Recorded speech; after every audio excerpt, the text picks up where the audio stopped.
मुस्लिम देश मलेशिया में जैसे मोदी ने बोला जय श्री राम, उसके बाद जो हुआ हिल गए मुस्लिम देश। लाइन से खड़ी थी मलेशिया की सेना, विमान से उतरते ही मोदी ने जो किया देखकर हिली दुनिया।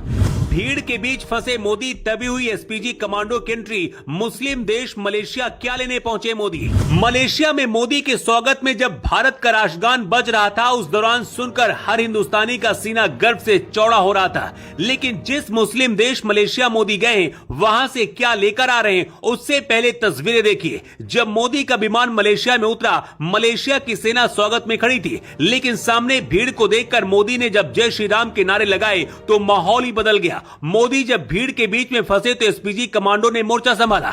मलेशिया मुस्लिम देश है, लेकिन यहाँ के मुस्लिम भी भगवान राम के उपासक हैं। यहाँ 5 वक्त की नमाज पढ़ने वाले भी रामलीला करते हैं। लेकिन मोदी यहाँ क्या करने गए हैं और क्या लेकर आने वाले हैं भारत, अगले 2 मिनट में सब कुछ आपको बताते हैं। सबसे पहले तस्वीरें देखिए। मोदी जब मलेशिया पहुंचे तो एयरपोर्ट पर पहले से मलेशिया के पीएम अनवर इब्राहिम एयरपोर्ट पर इंतजार कर रहे थे। मोदी जब पहुंचे तो अपनी कार में बिठाकर मोदी को अपने आवास लेकर गए। मोदी जब मलेशिया में रहने वाले भारतीयों से मिले, उस दौरान की तस्वीरें। मलेशिया में लगभग 29 लाख भारतीय मूल के लोग रहते हैं, जो दुनिया में तीसरा सबसे बड़ा भारतीय प्रवासी समुदाय है। मलेशिया और भारत के बीच 11 बड़े समझौते हुए हैं, लेकिन 5 बहुत खास हैं। मलेशिया में छुपकर बैठा जाकिर नाइक को भारत बहुत जल्दी घसीट कर लाने वाला है। भारत में जाकिर नाइक पर मनी लॉन्ड्रिंग और कट्टरता फैलाने का केस दर्ज है। गिरफ्तारी के डर से जाकिर नाइक भारत से 2016 में मलेशिया भाग गया था। 2017 में भारत ने जाकिर नाइक को अपराधी घोषित किया था।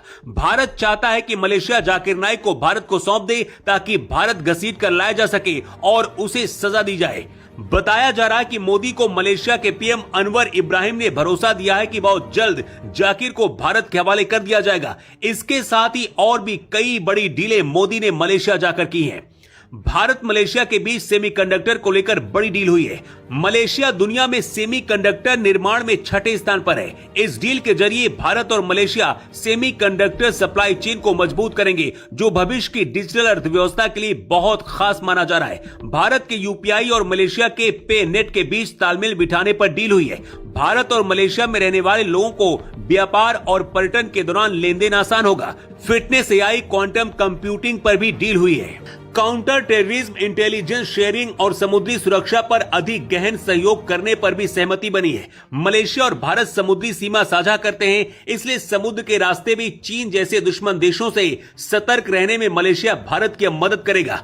दुनिया से आतंकवाद को खत्म करने को लेकर भी सहयोग की बात हुई है। क्योंकि मलेशिया खुद मुस्लिम देश है, इसलिए आतंकवाद को खत्म करने वाली बात से डील होने का मतलब है पाकिस्तान और बाकी मुस्लिम देशों के लिए ये एक बहुत बड़ा झटका है। मोदी मलेशिया के कुआलालंपुरम में हिकायत श्री राम प्रदर्शनी में भी भाग लिया। ये भारत की रामायण का ही एक संस्करण है, जिसे अलग तरीके से यहाँ मंचन किया जाता है।